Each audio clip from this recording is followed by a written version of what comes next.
Okay, 7th some பார்க்கலாம். இங்கே பாருங்கள், இது வந்து பேஸ் ரெண்டுமே ஈக்குவலாக சால்வ் ஃபார் எக்ஸ். எக்ஸை வந்து நம்ம என்ன பண்ணணும், கண்டுபிடிக்கணும். இப்போ பாருங்கள், 2 power 2x minus 1 divided by 2 power x plus 2 equal to 4. இதை சால்வ் பண்ணால் நம்மளுக்கு எக்ஸோட வேல்யூ வந்து கண்டுபிடிக்கணும். ஓகேவா? பேஸ் ஈக்குவலாக இருக்கா? ஓகேவா? பேஸ் ஈக்குவலாக இருக்குது. இங்கே டிவிஷனாக இருக்குது. என்ன ஃபார்முலாவாக இருக்கும்? a power m divided by a power n equal to என்ன வரும்? a power m minus n. இதான் ஃபார்முலா. பேஸ் ஈக்குவலாக இருந்தால் பவர் என்ன பண்ணணும்? மைனஸ் பண்ணணும். இப்போ ரெண்டு பேஸுமே என்ன வருது? 2 வருது. ஃபஸ்ட்டு பவர் என்ன இருக்குது?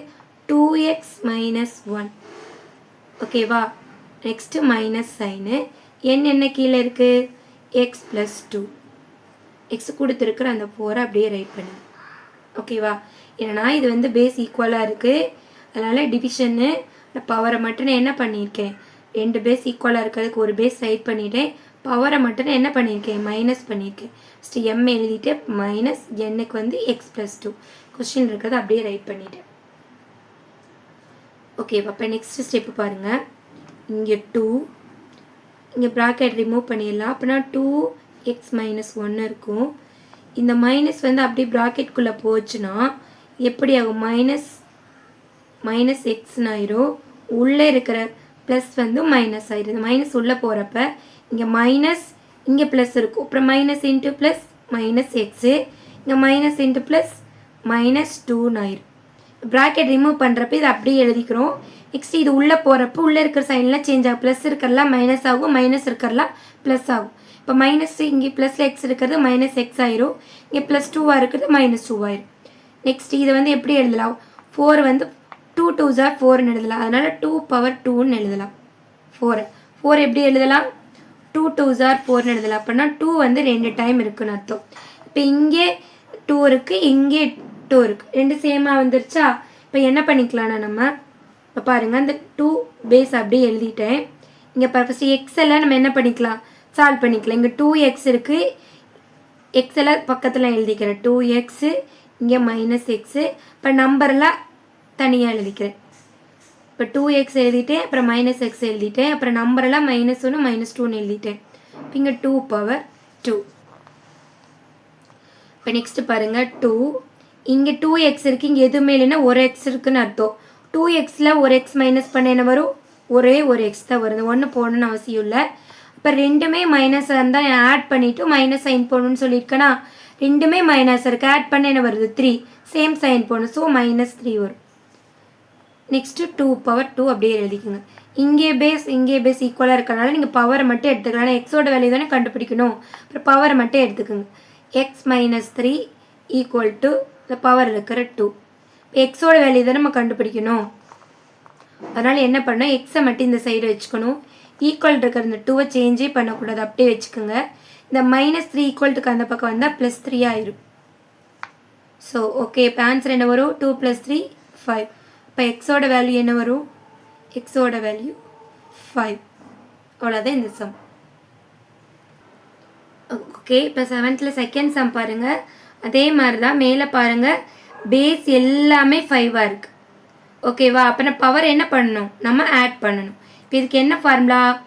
a power m into a power n equal to a power m plus n. அது மல்டிப்ளிகேஷனில் பேஸ் ஈக்குவலாக இருந்தால் பவரை ஆட் பண்ணணும். இந்த ஃபார்முலா ரைட் பண்ணிக்கோங்க. இப்போ பாருங்கள், இப்போ நான் என்ன பண்ண போகிறேன்னா, இப்போ பேஸ் ஃபுல்லாக ஈக்குவலாக இருக்கா? அதனால் ஒரே ஒரு பேஸ் மட்டும் நான் ரைட் பண்ணிட்டேன். பவரை மட்டும் என்ன பண்ணிக்கலாம்? ஆட் பண்ணிக்கலாம். 5 ப்ளஸ் அந்த மைனஸ் 4 நெக்ஸ்ட்டு ப்ளஸ் எக்ஸ். இது ஆட் பண்ணியாச்சா? கீழே இருக்கிற அந்த 5 பவர் 12 நான் அப்படியே எழுதிட்டேன். நெக்ஸ்ட்டு இந்த சைடு இருக்கிற 5 பவர் மைனஸ் 5 நான் அப்படியே எழுதிட்டேன். ஓகேவா? இப்போ என்ன பண்ணணும்? நம்ம சால்வ் பண்ணணும். 5 பேஸ் எழுதிக்கோங்க. இப்போ இங்கே 5 இருக்குது, ரெண்டுமே டிஃப்ரெண்ட் சைன். மல்டிபிள் பண்ணால் மைனஸ் வருமா? ஸோ அப்படியே ரைட் பண்ணுங்கள். Divided by 5 power minus 12. ரெண்டு சைனாக தான் ஒரே சைனாக மாற்றி எழுதியிருக்கேன். மற்ற ஸ்டெப்பில் நான் அப்படியே ரைட் பண்ணிட்டேன். நெக்ஸ்ட்டு 5 எழுதிட்டு 5ல் 4 மைனஸ் பண்ணால் 1 வரும். 1 அந்த ப்ளஸ் எக்ஸ் அப்படியே எழுதுங்க. Next 5 power 12 equal to 5 power minus 5. இப்போ பாருங்கள், இங்கே பேஸ் ஈக்குவலாக இருக்கா? 5 அப்படியே 2 பவர் என்ன பண்ணும் மைனஸ் பண்ணுமா. இப்போ ஒரு 5 ரைட் பண்ணிவிட்டு பவரை மட்டும் மைனஸ் பண்ணிக்கோங்க. 1 + x கீழே இருக்க 12 -12 ஈக்குவல் டு என்ன வரும் அந்த 5 பவர் -5. இப்போ 2 பேஸ் ஈக்குவலாக இருக்கிறனால பவர் என்ன பண்ண போகிறேன் மைனஸ் பண்ண போகிறேன். ஓகே இப்போ 2 பக்கமே இங்கே பாருங்கள் இங்கே 5 இருக்குது அப்படியே ரைட் பண்ணுங்கள். இங்கே ஒரே ஒரு எக்ஸ் தான் இருக்குது ஓகேவா. ஸோ நம்ம எக்ஸ் என்ன பண்ணிக்கலாம் எக்ஸ் அப்படியே ரைட் பண்ணிக்கலாம். இப்போ நம்பரை பாருங்கள் -12 இங்கே +1 இருக்குது. இப்போ 12லேருந்து 1 மைனஸ் பண்ணால் 11 வருமா. பெரிய நம்பர் மைனஸ் இருக்கிறனால -11 எக்ஸ் அப்படியே போட்டுட்டேன். 12லேருந்து இங்கே -12 இங்கே +1 இருக்கனால மைனஸ் பண்ணணும். 12ல் 1 மைனஸ் பண்ண 11 வரும். பெரிய நம்பர் சைட் மைனஸ் அப்படியே போட்டுட்டேன். நெக்ஸ்ட்டு 5 பவர் -5 நான் ரைட் பண்ணிட்டேன் ஓகேவா. இப்போ பாருங்கள் 5 ஈக்குவலாக இருக்குது பேஸ் அதை விட்டுருங்க பவரை மட்டும் எடுத்துக்கலாம். என்னது எக்ஸ் -11 ஈக்குவல் டு -5 என்ன பண்ணிட்டேன் பவரை மட்டும் நான் எடுத்துக்கிட்டேன். இப்போ எக்ஸோட வேல்யூ மட்டும்தான் நம்மளுக்கு வேணும். எக்ஸை மட்டும் இங்கே வச்சுக்கோங்க.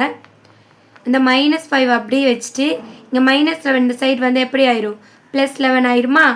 இப்போ 1 -1 ப்ளஸில் இருந்தாலும் என்ன பண்ணும் மைனஸ் பண்ணணும். மைனஸ் பண்ணிவிட்டு பெரிய நம்பரோட சைன் போடணும். இப்போ 11ல் 5 மைனஸ் பண்ண என்ன வரும் 6. இப்போ எக்ஸோட ஆன்சர் என்ன வருது 6. எக்ஸோட ஆன்சர் வந்து 6 ஓகேவா. அவ்வளோதான் ஆன்சர். இப்போ 7th சம் 2 சம்முமே நம்ம கம்ப்ளீட் பண்ணிட்டோம். நீங்கள் ஒவ்வொரு ஸ்டெப்பு பார்த்து கவனமாக நீங்கள் பண்ணணும் ஓகேவா. ஓகே நெக்ஸ்ட்டு 8th சம் பார்க்கலாம்.